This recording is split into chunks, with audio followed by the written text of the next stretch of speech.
Tonight on the Daily X, I reveal the existence of a secret society developed at the bar I used to operate. For my fellow members in that society, sorry, it's been weighing on my conscience, and it's time. Yes, as many secret societies do, this one begins with a skull.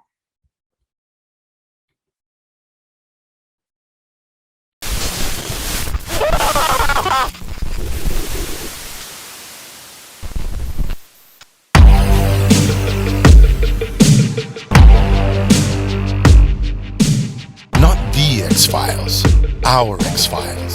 Welcome to our X-Files Vault. Regular people talking about unexplained phenomena. UFOs. Ghosts. Cryptids. Hidden archaeology. Weird science. Our stories. Our takes. Our X-Files Vault.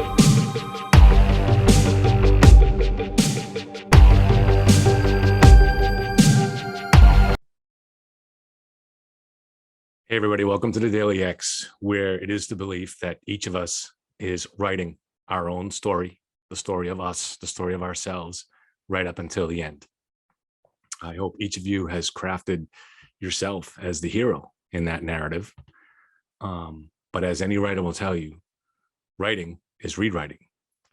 So my advice to you is, instead of focusing on making yourself the hero in the past, make yourself the hero tomorrow.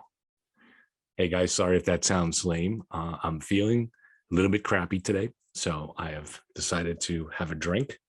This is actually called Long Drink, which amazingly enough is a gin and something. I don't know if it's gin and tonic with a splash of cranberry. It tastes pretty good. So the story begins this way. We were drinking after hours down the bar that I used to co-own and operate. And as things tend to do, we get some kind of crazy ideas sometimes after hours. Well, it was Halloween was coming up, and I mentioned, wouldn't it be cool? Sorry, I got a text. Just got to check it out real quick and make sure it's not important. No, it's Samuel, who I do sometimes do a show with.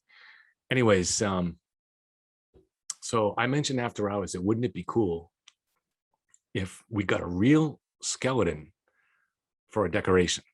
I know that sounds crazy and probably a little bit unethical, but it was after hours and we had been drinking, and I was known for trying to always think of things outside the box down the bar. One year in Halloween, I went and got some gypsy fortune tellers.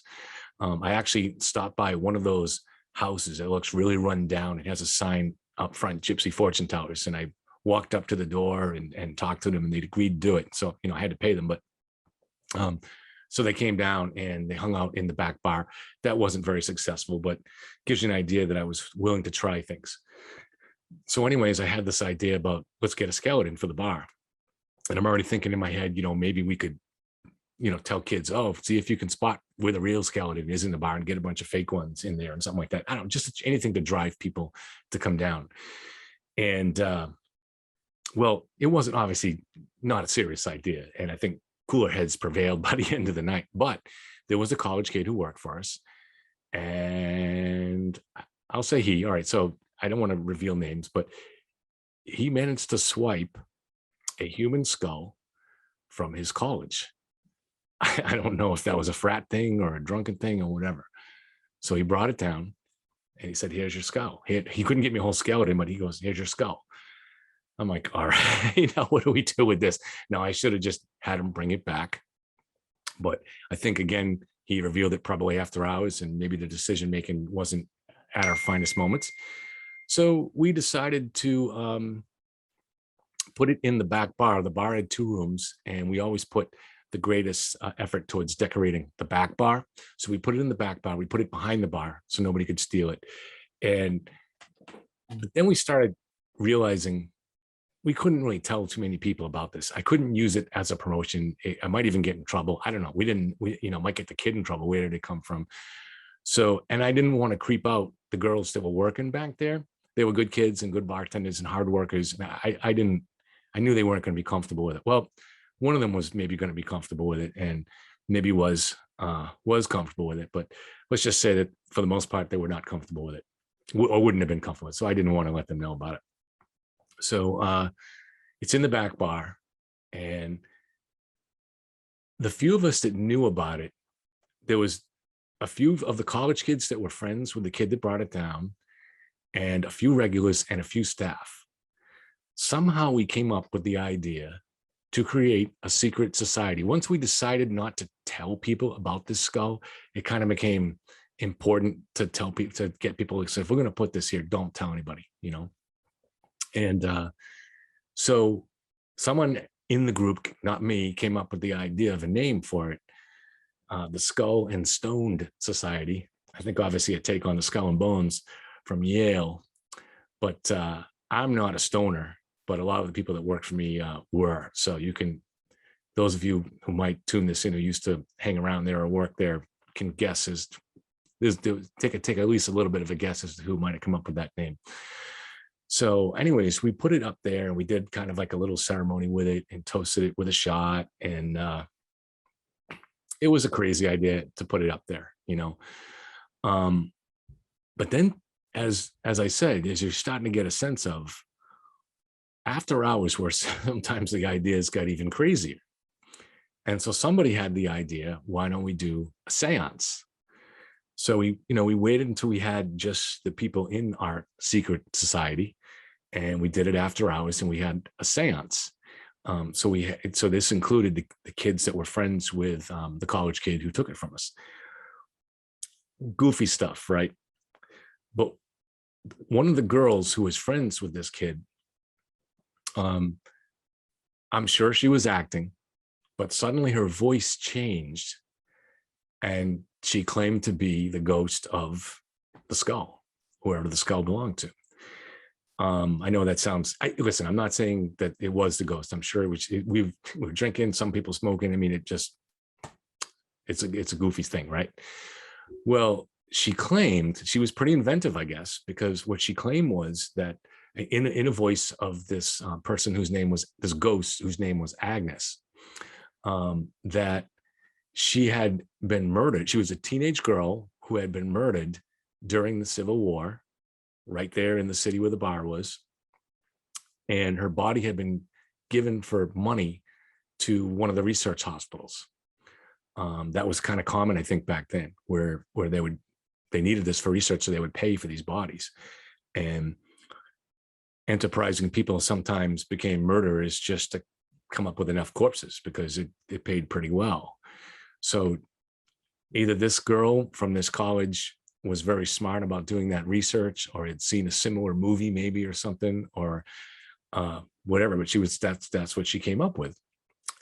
But a surprising twist on it was, she said that, well, Agnes said through her that she didn't mind being, and she actually liked being in the back bar, because she liked being surrounded by the other youthful people, which supposedly she was herself, youthful when she died. And she liked this chance to be around other people. All she asked was that she be treated with respect, that nobody disrespect her, which I guess to an extent we already kind of did, if you consider that we were using her as a Halloween decoration. And I think we maybe even put a little hat on her or something like that, so that it would blend in with the other stuff we had in there, and the girls working back there wouldn't know that that's what this was. So we got through it, and when Halloween ended, we had a little secret society meeting, and we took Agnes, we toasted a shot to her. We all did a shot. We toasted pretty much every occasion with a shot, and we wrapped her up in whatever kind of respectful cloth we had, and put her in a little box, and then put her with the other boxes that I always kept down beneath the back bar with all the Halloween decorations. I had amassed pretty good.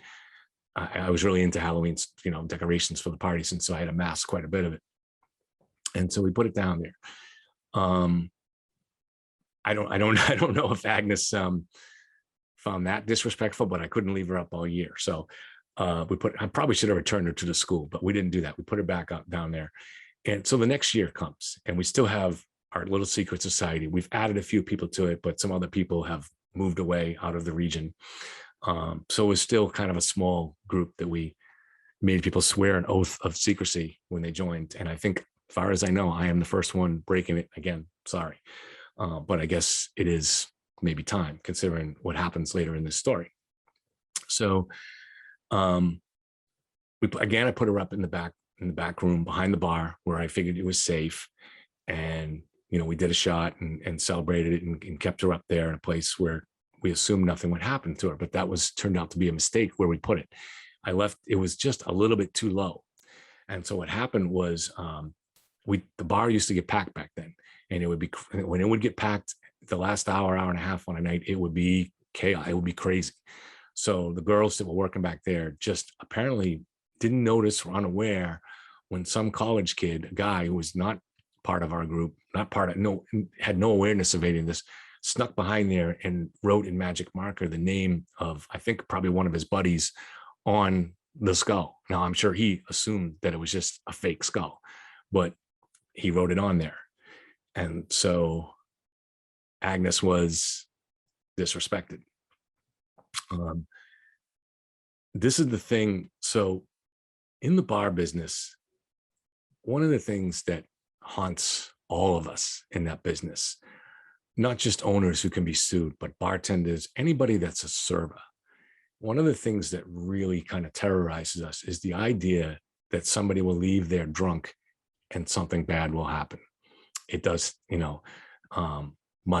the place that I started out in that industry, the Blarney Stone, also in Worcester, has unfortunately recently had to close because of a customer that came in and was overserved and killed somebody.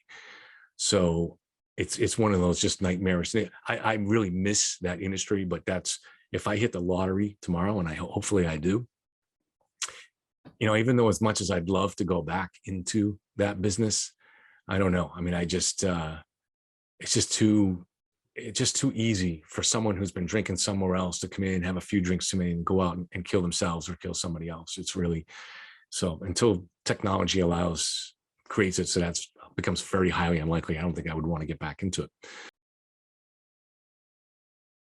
Now, I don't believe in ghosts or curses or even the afterlife.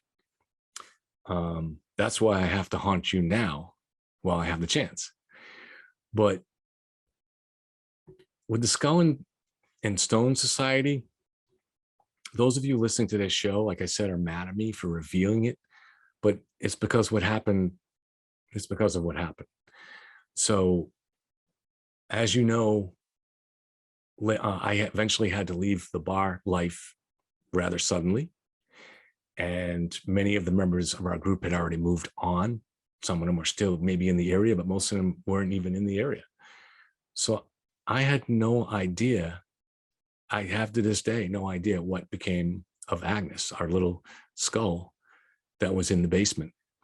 I didn't even have a way to contact anybody that was working there and let them know what to do with it. And I don't think any of the people that were in the Skull and Stone Society were involved in the bar's operation after I left. I'm not sure about that, but I don't think so.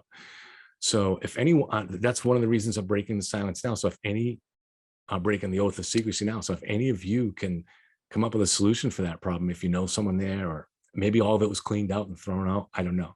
But I hate to think that she's just lying there disrespected or unused, or I don't know, maybe something can be done. So if you can do it, please do it.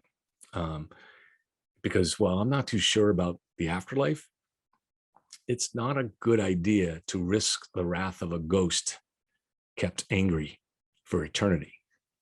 Anyway, so I do need to finish the story. As I said, we in the bar industry live in terror that someone will get in a tragic accident on the way home.